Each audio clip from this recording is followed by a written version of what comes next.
Good morning. It's Friday morning and I'm heading into work. I thought I'd do a video about commuting. Actually, I'm going to do a series of videos of getting around in a large city on a bicycle. Today I'm riding into work. I'm taking more storage capacity with me today because I'm trying to get my supply runs done on Friday, so I have more free time on the weekend. So you can see I have pretty good cargo space. The primary is this burly Nomad trailer. It's a lightweight aluminum trailer. It's got decent cargo storage. But I also have waterproof Ortlieb saddlebags. Since I got the trailer, I tend not to use the saddlebags at the same time as the trailer. I'll sometimes use the saddlebags by themselves going into work if I've got like stuff.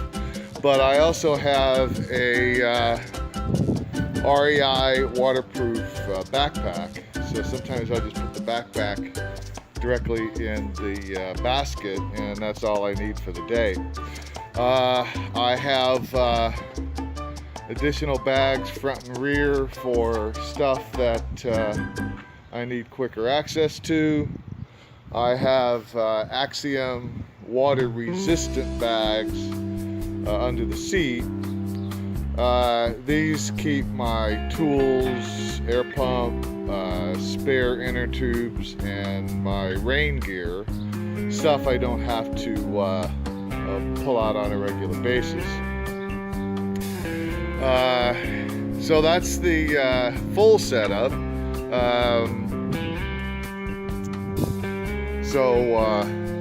I'm kind of also looking at getting the various stuff that I would need for my cross-country tour. Oh, I also have dual headlights in the front. This one here is, as well as the rear light, are solar powered. And I just got the solar powered front one. The rear one I've been running for a while. Haven't had to do anything on it as far as battery wise, because the sun takes care of it. If this front solar one is good, I'll replace the battery powered one with another solar one. So it's kind of nice having it dually. According to how I'm riding, at night I'll do the duals when I'm in traffic. If I'm riding on bike paths, because two lights tend to be super bright, I'll just run one. Especially, I'm not going to dig it out, but especially I also have a headlamp that I tend to put on that's useful to be able to focus it on specific areas that may not be covered with the stationary lights. So I am wearing protective gear, helmet, and I don't have it zipped up, but reflective vest. I don't always wear the gear because you know, there's a lot of trails and bayous in residential areas that don't really get the kind of traffic that that I feel necessitates. It probably might be a good idea to always wear safety gear, but I pretty much wear the safety gear during the week and on weekends when I know I'm going to be in the heavier traffic. I'm trying to get in, especially since I have a trailer that I usually ride with on the weekend. I'm trying to carry the safety gear with me even if I'm not wearing it, in case I do get into traffic and want to cover the base. I also have my phone on a hip pouch, and I have tunes on the phone. And today I'm using a Bluetooth headset, which I'll use while riding when the temperatures aren't too high or it's not too sunny. If I'm sweating a lot, especially when I need to use sunscreen, the Bluetooth headsets get kind of gummy. So in those cases, I'll use a wired headbuds. Today it's cloudy, so I don't have any sunscreen on, so I'm doing the headset, the Bluetooth headset. All right, let's get on the road. That could have been better. I think I was really tired that morning. I had stayed up far later than I should have the previous night, and that's also why it was almost 9 when I left. I usually leave the apartment about 7 o'clock, but I had slept through my alarms and it was a messy morning. At any rate, let's continue. The odometer app on my phone shows that my ride to work is about 5 miles. It takes me anywhere from 15 to 25 minutes according to how I feel. Sometimes I'm able to power through. Other times I take a more leisurely pace. This video is set with the speed increased to make it sort of less boring. So I'm not actually going as fast as it is appearing in the video. The music to which I was listening for this day's rides and most of the day are Santana albums. I'm a very album-oriented person. I like the progression and extended play present in a lot of albums. In Santana's case, it kind of fits within what I call my epic collection, especially his instrumentals.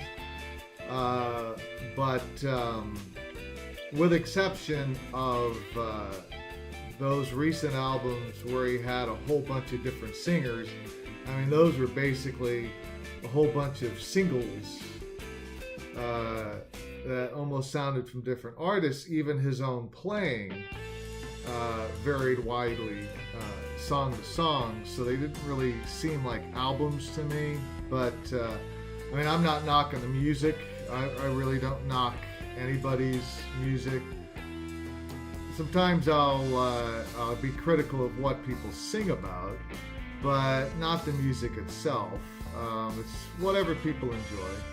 I know those albums that had a whole bunch of different singers were popular and kind of created a comeback for Santana, which is, hey, all good.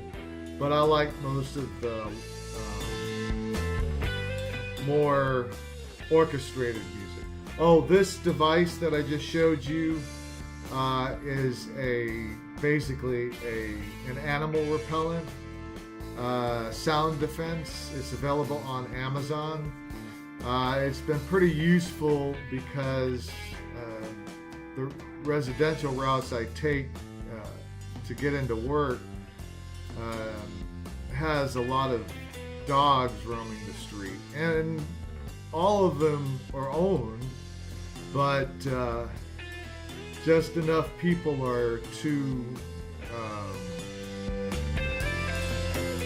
unconcerned about what their dogs are doing that they just let their dogs out while the humans go about whatever their routine is. So I bought this sound defense to ward them off.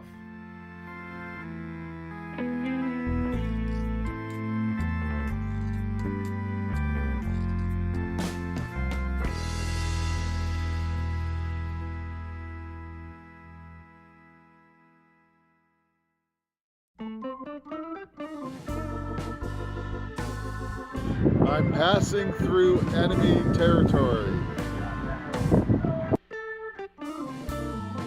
With that being a religious school that I'm passing through. That's a good segue into Google Maps. Whenever I need to find new routes, I usually use Google Maps, which has a nice bike mode.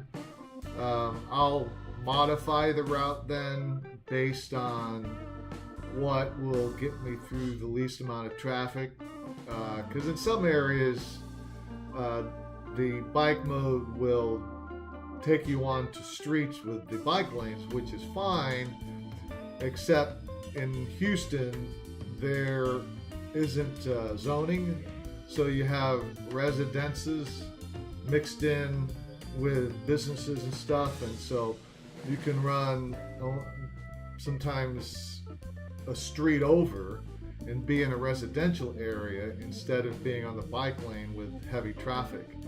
Kind of helps me avoid the exhaust. Exhaust are also a reason why I tend to ride two-wheel recumbent as opposed to the trike that you might have seen in my earlier videos. I still have the trike, but it's very low to the ground, and so when I do have to ride in traffic, I get more exhaust, and so I like being elevated a little bit so that I'm a little bit higher up from the exhaust. I really like the trike. You can really power down in the laid-back position, but the exhaust is a bit of a pain. Plus, I didn't realize at the time, but the trike that I purchased isn't really built for somebody that's like 6'4". It would have been fine. It is fine for people that I know that are like 6 foot and under. But for my height, there's a bar that rides in the upper back that becomes a pain after a while. So I've been pretty pleased with the two-wheel recumbent. I get a bit more wind resistant, but nothing that really bothers me. I actually kind of look forward to when it is windy because it helps simulate the extra effort that hills and mountains will require once I go on my cross-country trip. This is the first time using a neck-braced camera mount. I'll put a link in the description. It's a pretty cool device. You can basically mount your camera on a holder on the low part of the necklace, and the camera sits in a position on your chest, and has a rotating part where you can angle the camera up and down. I clearly hadn't gotten the angle correct for this video. The next riding videos will be better for position. This is kind of a little bit of a learning experience.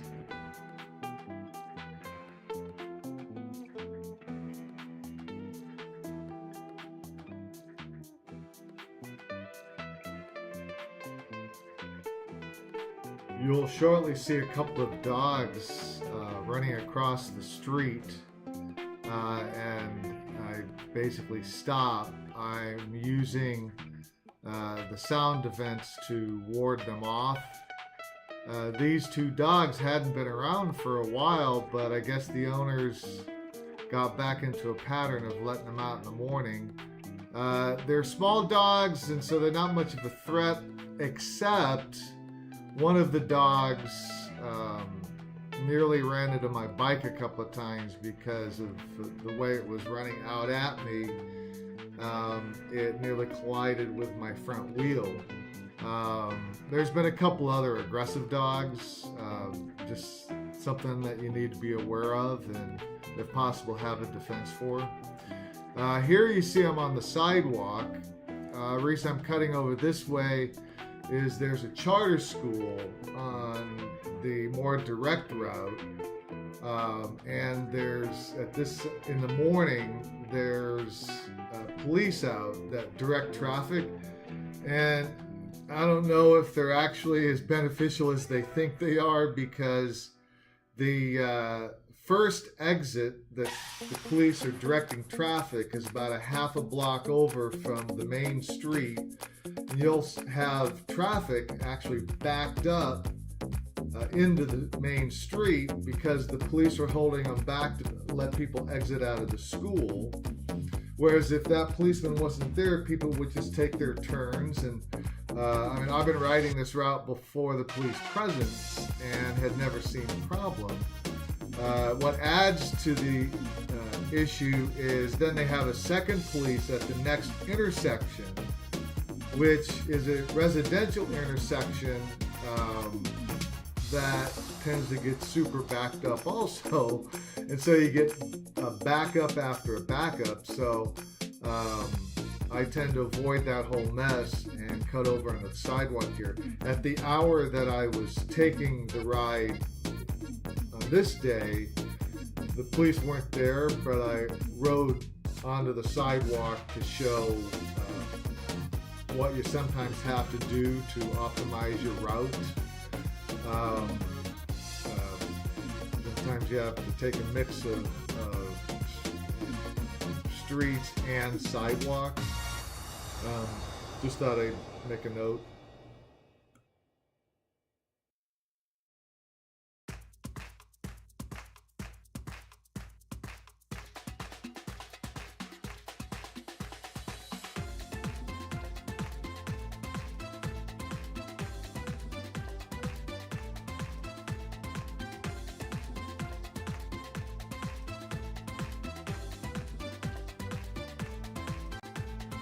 Here's my parking place at work. You can see that I have an extra long cable. I have a combination lock that I usually use, and a U-lock that's also a combination lock. They're nice because it's that much fewer keys that I have to wear. I have that bungee cord because it helps keep it from falling over in the wind, because the recumbent doesn't have a kickstand. So here I'm leaving work and I'm going to do some shopping. So this route will take me by a computer store, then Whole Foods, and then video will continue until it starts getting dark. Anyway, I'll cover that once I start getting to it. So here I'm setting my music. I like to ride with music most of the time. I don't find it interferes. The type of earbuds that I use still allows enough sound so I can hear stuff around me. Plus I didn't show it in the intro video, but I have a rear view mirror which I could see readily, and I check regularly, which shows me when someone's coming up. So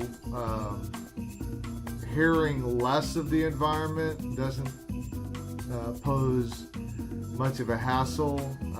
I remember back when I was riding regular bikes, it could sometimes be problematic when I couldn't hear vehicles coming up behind me and I didn't have a rear view mirror. So my recommendation, if you're listening to music, just have a rear view mirror connected to the end of your handlebars. It kind of gives you that added ability to see what you may not hear. So you can see here I'm in traffic. I used to be more lenient and stay all the way over on the right, but too many drivers would rudely pull out in front of me on right turns when I'd start to go.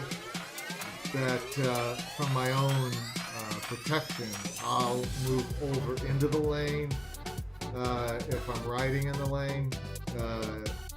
You know, it's one of those things that some drivers will complain about and say that cyclists are rude when they're taking up space in the road. But, you know, it's a reflection of or a reaction to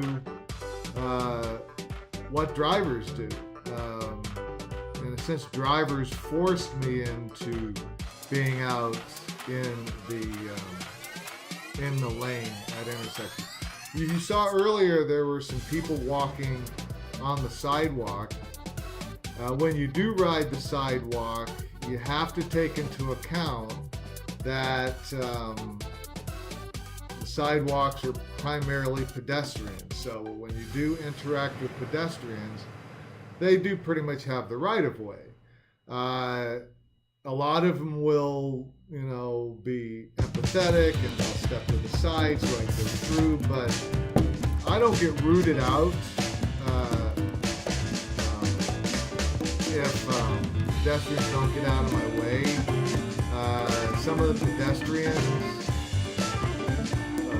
are already on the fence, sort of like what I was mentioning earlier about moving into the lane because of how some drivers have treated me. Pedestrians get that also at intersections, trying to cross the street, drivers pulling in front of them and stuff. So some pedestrians are a little more forceful on their rights to the sidewalk. And it's just something you gotta roll with. And I say that to drivers that I've had conversations with too, that they just need to roll with cyclists. You know, it's like there are some rude cyclists, but from what I've seen, people who complain about cyclists don't understand cyclists, and they aren't always experiencing rude cyclists. They're experiencing cyclists who are protecting themselves by putting them into a position which will prevent cars from cutting in front of them or sideswiping them or whatever. So, you know, it's one of those things we're all in it together, and we kind of need to have a bit of empathy for the other folks, try to understand why they're in the position they're in, and not automatically react. Since I feel that's the way drivers should be toward me, I extend that courtesy to pedestrians as well. You saw me pointing there.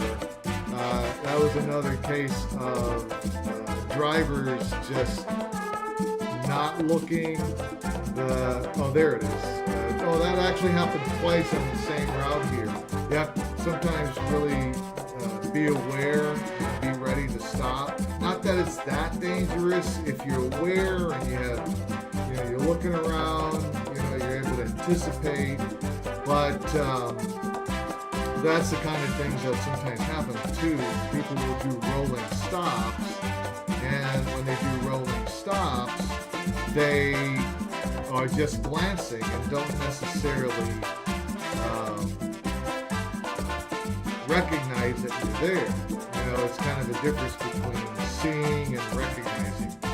They clearly have eyes and they see me if they look. Sometimes people don't look, but in both those cases, as I recall, they had looked left and right as they were passing through the stop, but they looked so quickly because all they were expecting were cars. Those kind of things, you know, I'll usually wave or point, you know, so they say, hey, you know, even if they continue on in front of me, I'll say, hey, look at me, be aware of people like us next time. But in those kind of cases, I usually don't get weirded out, because those are mistakes, which can be distinguished from the people who just pull out in front of you, like I was talking about earlier. A lot of times people who actually will see me will still pull out in front of me because they don't want to wait that extra half a second for them to be able to go behind me, kind of thing. Some drivers do the same thing with pedestrians, especially on right turns, where it'll be green, which also has the walk sign for pedestrians, but you'll have car after car trying to pull in front of the pedestrians, kind of thing. I'm not knocking or wanting to make it sound super dangerous. It's not for me, because I'm aware of my surroundings, and so far I've been able to anticipate people's actions. And what was a help was the point that I was riding motorbikes before I started cycling again. And so that your peripheral vision and your awareness of your surroundings are super important for motorbikes. It's still a super fun way to get around. It's healthy. For me personally, it kind of creates a pattern of forced exercise. I really love cycling. Matter of fact, I had my bike in the shop for a couple of weeks for an overhaul. And I also needed to do a repair on the trike, so I was bussing it for a couple of weeks. And I was actually feeling stress, almost like withdrawal symptoms, for not having cycled for a couple of weeks. So for me, it's actually become kind of a physical addiction, a positive physical addiction. So you can see here I'm riding on the sidewalk again. Although the traffic's not particularly heavy in this particular case, it was just simpler to cut over onto the sidewalk than to go over onto the road. Don't know if you noticed, but there was on the intersection, I kind of angled at a way that took me into kind of an illegal position to get onto the sidewalk. I mean, it's not a super problem. The one thing you got to be aware of, though, is traffic that's turning onto the streets. Matter of fact, at that intersection, they have kind of a memorial set up for cyclists that have gotten hit. And the word I had gotten was the cyclist that was hit because he was cutting across the street at an angle when cars were making left turns onto that street. And the cars themselves are doing the legal and justifiable thing, and they don't necessarily see you because they're in the turn, and the driver wasn't aware enough to watch out for the traffic making the turn, and got hit by a car that turned into him. And in that case, that's a kind of a natural blind spot, in the sense of, you know, you're just set in from the road enough where cars making the turn can't see you until they've made the turn. In some of this and some of my videos, you'll see a few things that I might do that say, hey, that wasn't really that smart, or that wasn't really legal. It's a matter of awareness and skill level. I'm not intending to portray me as an expert cyclist or these videos as tutorials.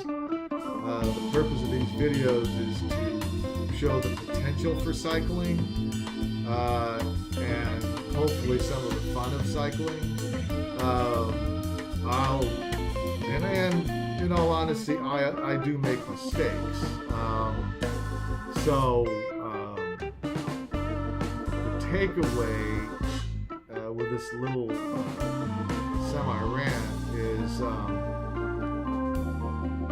that, and it really applies to all modes of transport, awareness is super important. People who cycle and people who ride motorbikes in some ways have the same potentiality of mistakes as people driving. It just happens to be a bigger hazard if you make a mistake and you're on a bicycle or a motorcycle. So just being super aware is one of the keys to successful cycling. So this stop was at Whole Foods. You can see it's starting to get into the evening time. It'll shortly be getting dark, so I'll be cutting the video off before I complete my trip home. At this point, I'm riding the sidewalk because it's an easier and shorter route than going through the traffic. And this particular sidewalk is pretty good. You can see there I'm safely crossing the street, stopping, of course, until the traffic passes by. And cutting through parking lots. Super important to be aware as you're going through parking lots.